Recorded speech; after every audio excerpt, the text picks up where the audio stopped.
Thank you so much for joining. I really appreciate the love and support as always. And we always have amazing people on this channel. If today is your first time, please don't forget to hit the subscribe button, hit the bell to get a notification anytime I post a video. And as you can see, I have a beautiful sister here who is going to tell us a beautiful and an amazing story, how she has been transitioning, but it wasn't possible for a long time. I don't know. She is here to tell us. And just get seated. If it's your first time, please don't forget to hit the subscribe button, hit the bell, and share to your family and friends. They will love this story. Thank you so much for joining. And what's your name and where are you from? Thank you for having me, Nappie. Really appreciate being here with you today. Thank you so much. My name is Regina Johnson Matos. My married name is Matos, but I'm a Johnson here in Ghana. Yes. And where are you from? I was born in Accra about 55 years ago. Wow. And I immigrated to the U.S. When I was 5 years old. Wow. And I've been living in the east of the U.S., in that part near New York City. Starting school from kindergarten, going to elementary school, college, graduating, and getting married. And I have 4 children as well. And I have 3 grandchildren. So I'm back in Ghana. This is my final few days here in Ghana after 50 years. 50. That is correct. Wow. I told you guys we'll have an amazing story today. So just sit back, relax, and let's enjoy. Yes. How was it like living the country for the first time? You were just a kid. You're going to abroad. Your family is taking you. How was it like? I don't remember a lot of that time. I do remember going to the airport with my brother because it was my brother Seth who also left Ghana with me. My 2 oldest sisters, Maggie and Dinah, stayed behind. And my brother and Seth with my mother at the airport. I do remember that during the flight, I was complaining about the food. I think I was asking for banku and something else, African food, because I didn't like what was on the flight. But as far as what I remember here in Ghana, it's only just something that scared me a little bit. Something happened with some cats. I think that was my only memory of that time. Yeah. You're only a kid. Yeah, sure. Yeah, so you touched down in the States, growing up in the States, there were so many things that were going on about where you came from, like, did you have any kind of feeling, like, growing up, like, oh, will I be able to go back to my home country? Will I be able to go and do something in my home country? Actually, you had family here before leaving. Correct. How was it like, the feeling for them, and then how you were going to come back home, seeing all the negativity about Africa on the Western media? Yeah, I mean, the community that we lived in was mostly African American in the New York area, New York, New Jersey area, and we were immigrants, right? I didn't speak English. I only, understood and spoke Ga, and so going to school, kindergarten. I think I still have the report card where my teacher said, "Oh, she's a lovely girl, but she loves to dance," because I couldn't understand the language.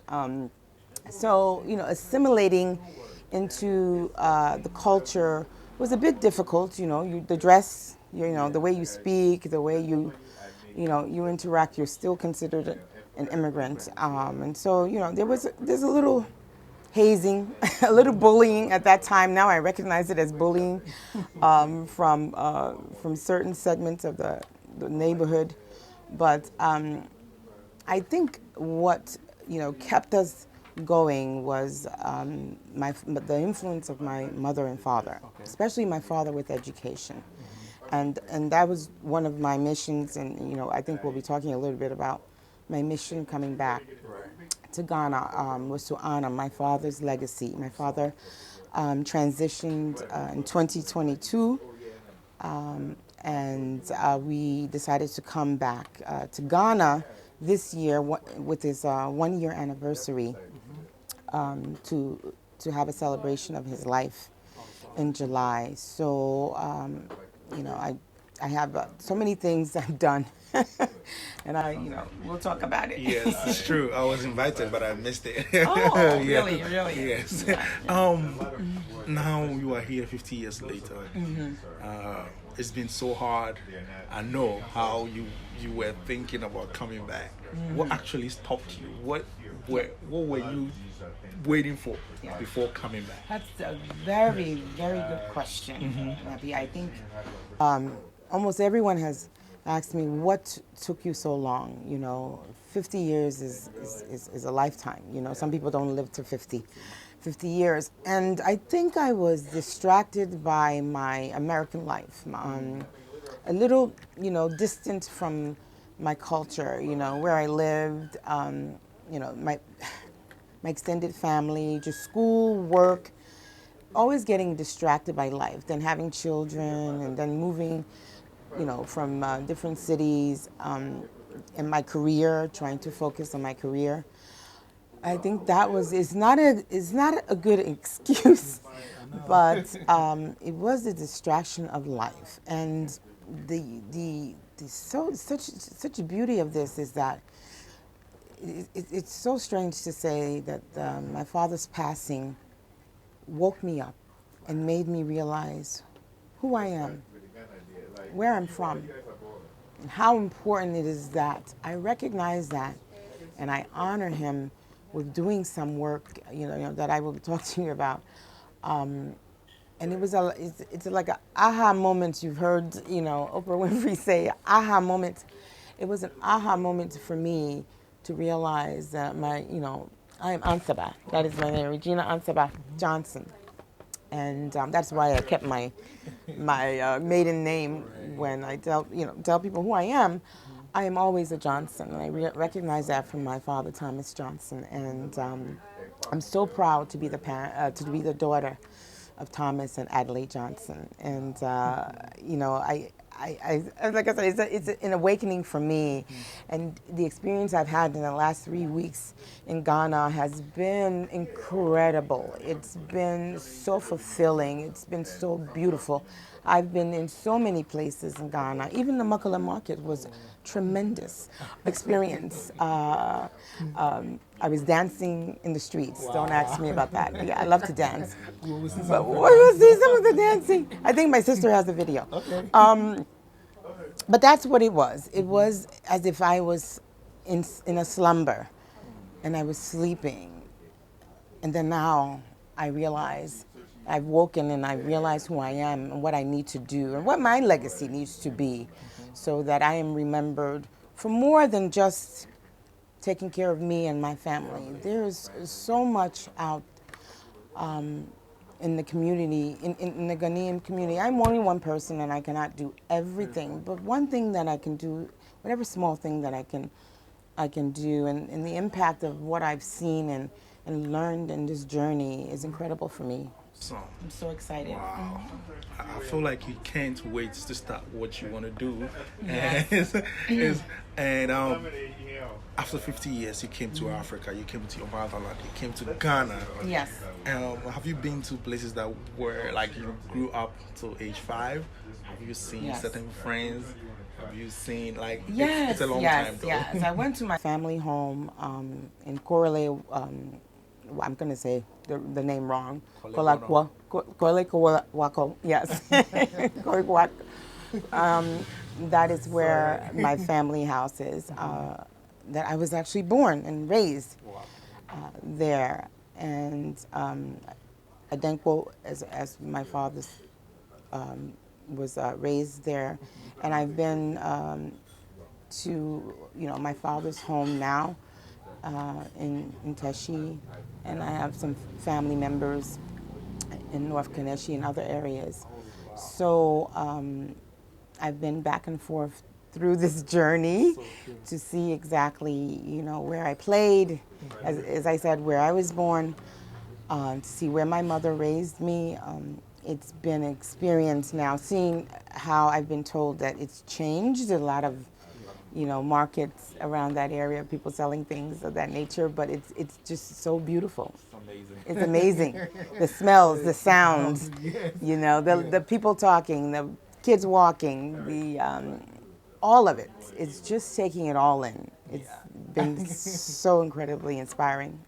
So after 50 years, how did you do it? The struggles, the whole life, your dad passing, you coming back home. Yes. How did you put all this together to make it happen? Yeah. I mean, I think that I'm still going through the grief process. Losing my father, I sometimes just tear up, just thinking about the last days with him and how the family, my sisters, my brother, my mother, we all cared for him in his final days. And as I said, it just came all to the realization that we were coming back to Ghana, and then I knew that I had to do something different. I had to come back. I've been here for 3 weeks, but I could stay 3 months. I need 3 more months to actually feel as if though that I've reached out and had enough time to absorb all that I'm seeing and feeling. But I think I went to get my passport. I have even had my passport. Wow. At the time that we decided a year ago, but I think I was one of the first people who went out to make sure that I had my passport in hand, and we were ready to do all the steps to make sure that we were going to be here for this wonderful event. Right. So what is the mind behind coming back? You mentioned that you are here to support certain things, you're here to do certain things. So what is the biggest thing that you want to take coming back home? Well, the first thing was I think the whole plan was to have his celebration of life, and we had a beautiful event to celebrate his life, and the music and just listening to his biography and having all of the family members. I think it was over 200 people there to celebrate Thomas Abloh Johnson's wonderful life.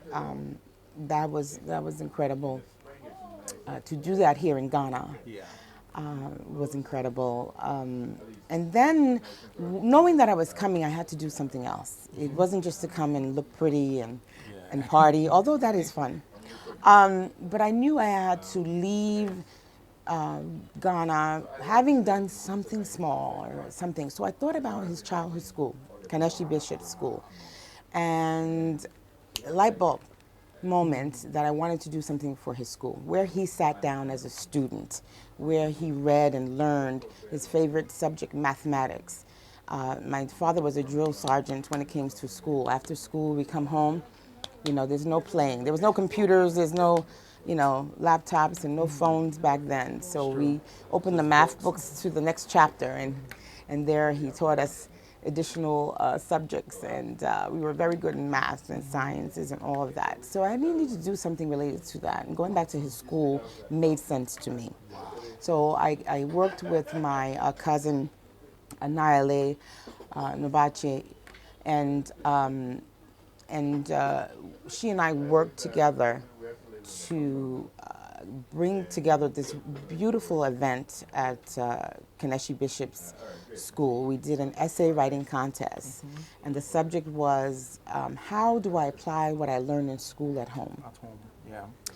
And all of the schools participated in the essay writing contest, and we decided that we would have 6 winners, 3 primary, 3 junior high school winners. And the prizes were, their school books for the next year. We bought them book bags, pens and pencils, and we had a watch in there, analog watch, in there. And I wrote it too. Yes, you wrote it. And that's for the winners, but for all of the students, we had little packages of soda and biscuit and little pen and pencil and book. And for all of the students, I did also bring a Rubik's Cube for all of those American viewers who know Rubik's Cube. Right. It's that tool, that toy that you can change the colors and then bring it back all together. Right. And I did a little speech on how that can help you to learn, because it teaches you how to think logically, how to improve, how to improve your skills. And all the students had either a small one or a big one, so they were very excited. They had never seen this, but the event that we had on that day was so beautiful. We used a nearby church, Anglican church. All the kids were there, and we had the kids. Some of them did poetry, some of them danced. It was exciting. It was really exciting for them, and also, my sisters participated as well. You'll meet them in shortly. We dedicated a reading center, which is just, people tell me not to say just, because they didn't have this before, but it was 5 bookshelf, and we gave them, donated 200 books. We want to give 200 and more books in the future. And I had a beautiful plaque on top of the bookshelf that read, Thomas Abelo Johnson Reading Center in his memory, with his children's name on that, dedicating that to the school. That's in the principal's office. So that was amazing. Now the kids can come and borrow the book, and they can read. So that was part of the day. Yeah. So it was. He's so happy. Yes, I know he's smiling down. Right. And that day it rained so hard. And those are showers of blessings, absolutely, that we felt he was so proud of us. And I wish I would have been able to speak to him before he passed, to tell him, hey, I'm planning to go back to your school and do this for your students, but I know that he would have been proud. Yeah.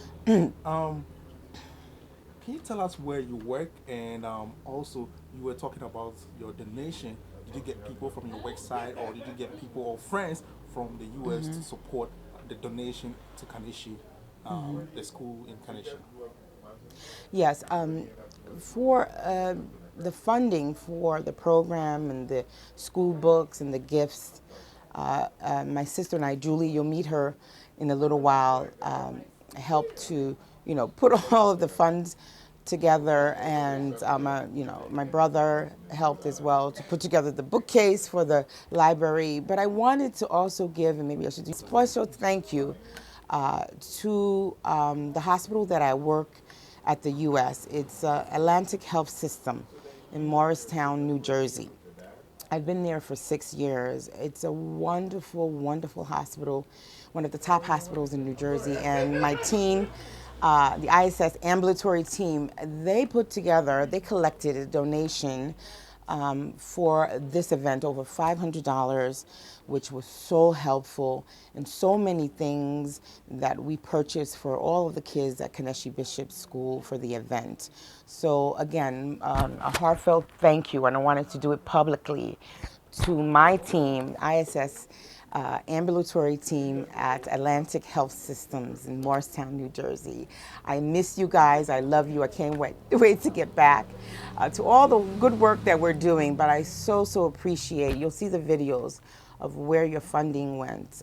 So thank you so much to my team members. Yeah. This is really a big start, and I'm so happy you're doing this. It's not just for you and then for your dad, but it's for the whole community, and they really appreciate that. The kids, everyone, growing up, you don't get certain things like that. Like, it's so hard for you to even get a wristwatch, buying books, some students don't get to buy. So it's a good start, and I hope it's not going to end there. And this is the maiden one, and it's going to continue. As you said, in the future, you're planning to do more things. In Ghana, and she was very receptive and very open to our ideas as well. So, we really thank her for what she did for my dad. It was just an awesome way to honor my dad, who, really was a champion for education. I mean, that was his heart and soul, was education. So, yeah, it just made sense. Okay, all right. I hope it's not going to be the first and last. It's going to be on and on and on, and maybe others will also benefit from it. So, what does the future look like? Are you still going to bring her, or she's going back and back again? I have a feeling she may be coming on her own on a regular basis. She's going to sneak in. Yeah, I think this experience has really been an eye-opener for her. I think that she's going to want to do more than what she's done for Kaneshi schools. I really see that in her future because she just has that heart. She loves children. She loves giving back. So I don't think it ends at Kaneshi. I think it's starting there, but I really see it expanding in the future.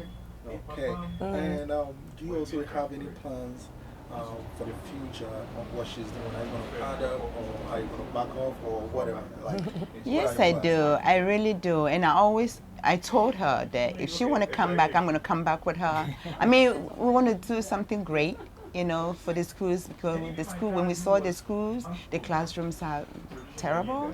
So we try to, we'll see, we're going to help her. We're going to help her in every way to, you know, do other things for the children, because I know she loves kids.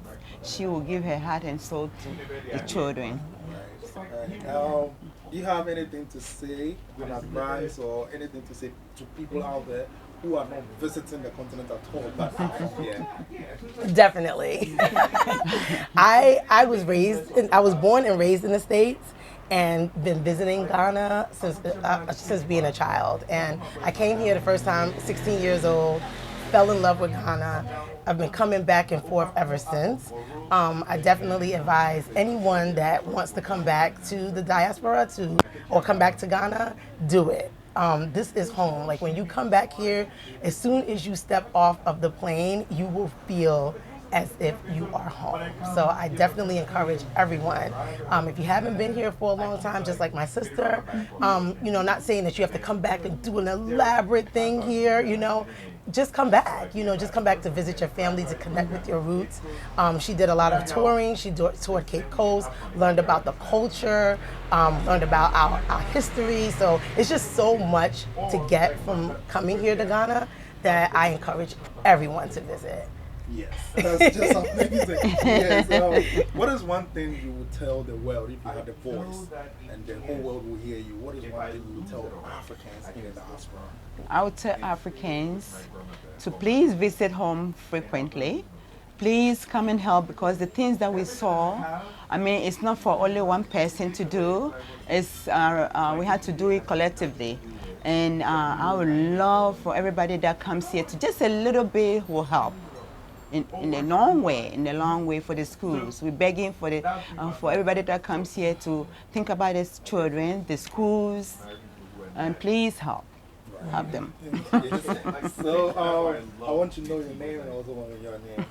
Oh, I'm Julie. Okay, and I'm Dinah. Dinah. Okay. All right, guys. Thank you so much for joining, and I really appreciate a lot of support. Thank you. Thank you. Thank you. So is it okay for people to come in to help, you know, with book supplies? Oh, absolutely. I'll be working on his foundation. Okay. In his honor, so I can properly do and collect funds for the school, and do some other great things in Ghana for the students, especially the areas where, you know, the schools are so old and they need care. And the kids, as I said, these kids did not have a library book, and you know, I'm in technology. I'm IT, and so I love technology. I love computers. So, you know, those are some of the things that I would love to see for those children who don't have access to technology. But I have a lot of thoughts in my head, a lot of dreams, but I have to start small and do a little bit at a time wherever I can. So I will definitely be looking for, you know, donations. If you have any questions for me, or you know, I can give my email. Yes, okay, maybe I shouldn't, but I don't mind sharing. It's Regina J Matos at gmail.com. I will have more information about what I'm doing as I can, whatever I can do. But there's more to come. Right, I wouldn't be the best person to answer your questions. So as she said, I'll put her email in the screen, or on the screen for you to see it in the description box. So if you want to ask questions about, it's coming up. So she has done the first one. I'll put some videos for you guys to see. So if you want to donate books, supplies, money, anything for these kids, you can ask all the information, and she's going to be in the US very soon. So if you're in the US, wherever you find yourself, just contact her, and then she'll give you directions on how to support these foundation that's coming up. Yes, I'm so happy you're doing this. I'm super happy you're doing this. And in the near future, when you come back again, Yes. I'll be part of it, at least showing the world what you've done. Yes. Absolutely. Yes. You've been here. You've seen so many things within 3 weeks. You say you want to stay even 3 more months. Yes. That's how amazing it is. Are you going to be coming back often, as your sisters did? You know, you were not doing it. And now Another question I'm always asked. Yeah. are you going to be coming back often, or you're just going to stay back and then control things? Well, I don't know if I have another 50 years. Maybe, hopefully. But yes, I do have plans to come back a little sooner than that. So, yeah, I'm excited about that. Awesome. Yeah. Yes, so that's not the end. Please just sit back. I know you're loving this. I don't want it to end myself. And our sister here, Regina, is about to do something big for her dad's school in Ghana, which is really, really amazing. Kaneshi Bishops, they need our support. Kaneshi Bishop is really an old school. I mean, it can be one of the first schools in Kaneshi, if I'm not lying. Yeah. So yeah. Now let's talk about your life. Yes. Yes, you've lived a very good life. Amazing. A blessed life. Yes. A blessed life. Yes. A blessed life, because as I came and saw the children and the women here, that could have been me. If my father had left me here in Ghana, I don't know where my life would have been. I would have been out in the markets. I don't know. Yeah. But I see that him bringing me to the U.S. gave me that opportunity that a lot of people would wish for. A lot of people would wish for. And I'm so glad that I made the most of that. Made the most of that opportunity. You know, we talk about, and people hear, oh, opportunity in the U.S., opportunity in the U.S. U.S. is not easy. We'll come back to that. We'll come to that. The U.S. is not easy. And I think a lot of people think that it's, you know, you get there and all your problems will be solved. There's beauty in every place, but you have to put in the hard work wherever you are, right? But sometimes when you're giving more opportunities to do different things, it makes your life easier. And that's what we found in the U.S. There are the various schools, the various trades. There's a variety of things that you can pursue. And get access to. And I was fortunate enough to do that, to be in the right places, to see and I can give you a quick story about my 4th grade teacher, Mrs. Roman. I hope she watches this. Mrs. Marilyn Roman in Jersey City, New Jersey. She was an absolute angel. And at the time of need, where my parents did not have much, she gave me, an extra support, giving me clothes to wear to school, taking me to her house to meet her family, taking me to museums, taking me to other cultural things in the United States. She had an interest in me, and she did that without wanting anything in return. So imagine that. A little Italian woman opened my eyes about diversity and inclusion, opened my eyes about the beauty of humanity. And thinking about her, Mrs. Marilyn Roman, and other people I've met along the way, and my father's struggles in the U.S. as well with my mother, thinking of all of that, how all I've benefited from all of that and seen all of that, I have to make the most of what I'm given. I have to do the best that I can. I have to show my children that, your mother, I tell them, your mother's an immigrant. I'm a DACA child, coming from a different country, and almost being deported in the U.S.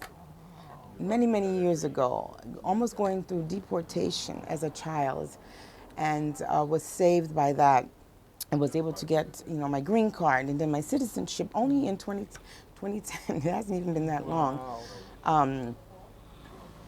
Thinking about all of that, it's incredible. And so that is, some of the things my father has taught me is what I instill in my children, to do their best.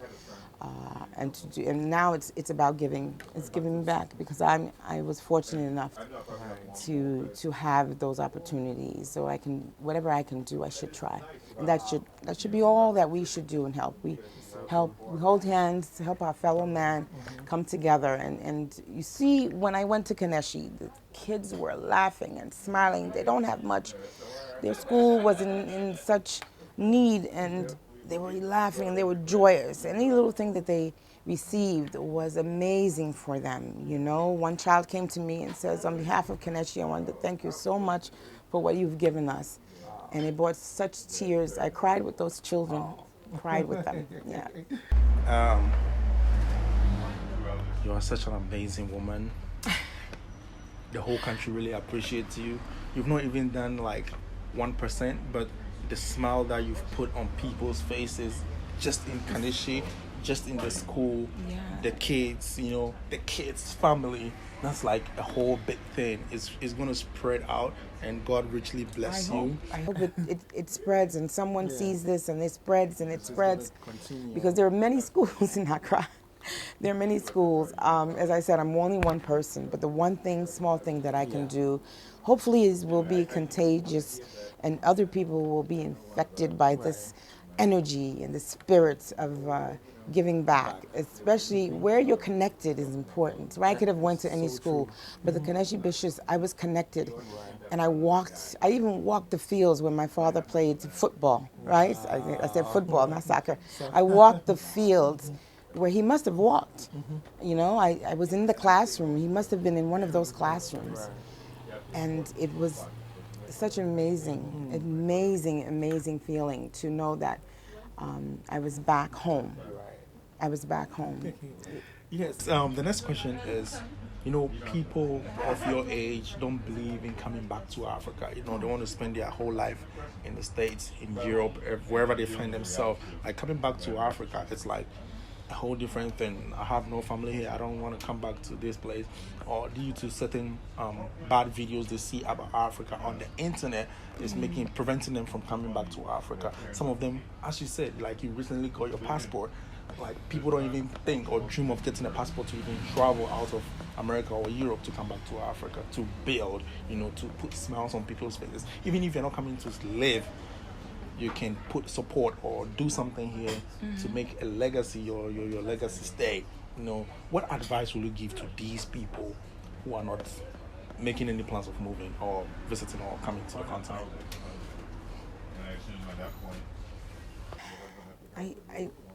I can't tell you the feeling it is to be back home. It started with my sister Julie. You'll meet her. She arranged to have dancers, because I love dancing, as I said. And I made a joke to her and my cousin Lady that, you know, when I come back to Ghana, you know, I'm hoping the president's there to greet me. He should have a parade. I want dancers. He should know who I am. And it was a joke. But she arranged to have dancers at the airport. Amazing. So I'm hoping maybe you can show a clip of this video. I did not know they were for me, and I'm shying away, and they pulled me in, and she put a stole on me, Regina's Year of the Return, you know, 2023, July 2023, and I'm dancing in the airport with these dancers, and we're dancing in the music and the drums and the music. We had a crowd around us, and I found myself just in the spirit yelling, I'm home, because that was the feeling of being back where you are so connected. I have family, I have friends in Ghana, I have new friends in Ghana because I left when I was so young, but it's just the beauty of the people. Even everyone you encounter in Ghana, you know, the way they greet you, it's just with so much courtesy. The men are so, they speak so, you know, low and with respect. The way they humbleness, yes. The humbleness from the people. Madasi. Are you Madasi? Yes, Madasi. Thank you. Yes, I call her. What she remember everything though. No, that's not that. No, just getting getting to see the people of Ghana in all walks of life, right? I told you I was in Mukala, where they're selling all the food and the smells and the sounds, and that was exciting. It's a cultural electricity. I feel like I was struck by lightning. Struck by lightning. And I encourage people to get connected with your roots. You know, we are more than just us. We are connected in some way. I am probably reaching some of my relatives and friends as I speak to you today. But it's no greater feeling to have done the smallest thing for someone you don't know. It's easy to give to my children, to my friends, and to my mother and my sisters. It's easy to gift them and give them, and even of my time. But when you do something for someone you have no connection with, you really don't even know them, but you see a little need, and you want to make something, a little brightness in their life, bring a little sunshine to their day. It's easy. It's not that easy to put it together. It was a lot of planning. I think my cousin and I, we planned it since January. So it's not that easy, but it can be done. Right. A small thing. You don't have to do the big, the big, event that I did. You don't have to do all the things that I do. But what little that you do, you will surely touch someone's life. Mrs. Marilyn Roman, my fourth grade teacher, touched my life. That I so want to do so much more for students. That I so much want to do. My father touched my life. My mother, Adelaide Johnson, touched my life. That I so much want to do for the people of my country. This is my country, Ghana. I will be connected to the U.S. because that is where I was raised. American culture is what I know. But the exposure that I've had in the last few weeks to Ghana, I don't even know how to put it in words. I have a website that we can share later, and my idea was, during this journey that I would be blogging and putting videos and pictures every day. I've been able to do zero. I've not been able to even stop because it started. We were actually 1 week doing a tour with Abby Tours, and going to all of the different, the Cape Coast, Aburi, the Botanical Gardens, the Bolte Falls, the Canopy Walk. I did all seven.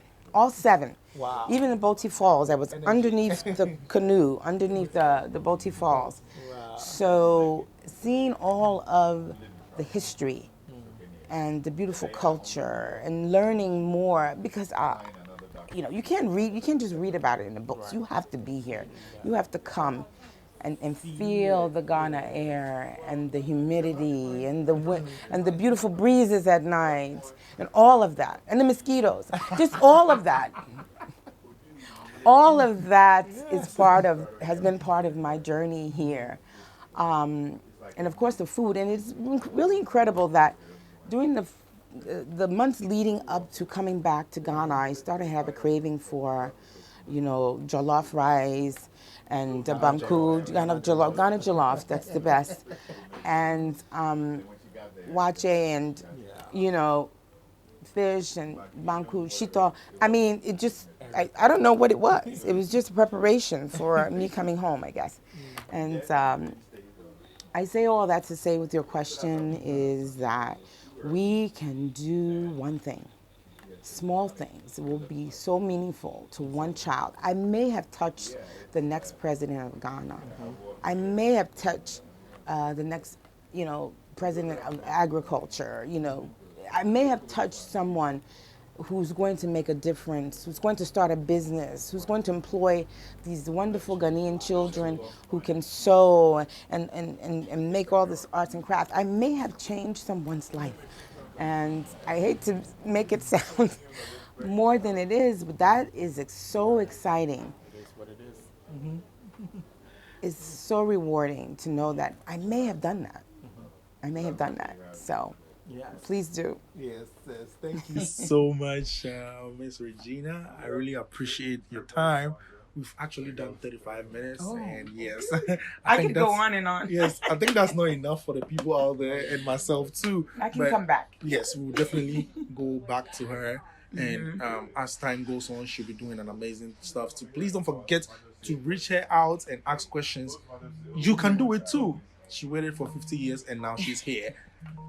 You can also do it. So please go ahead and email, ask questions, or if you want to support whatever you want to add up to what she's doing, please go ahead and email or send her some messages. She's willing to respond to all these messages. And thank you so much for watching. I really appreciate that. And guys, I'm going to see you guys on the other side. Maybe it's going to be here again. So let's see you on the other side. And peace out. Thank you. Yes, thank you so much. That was really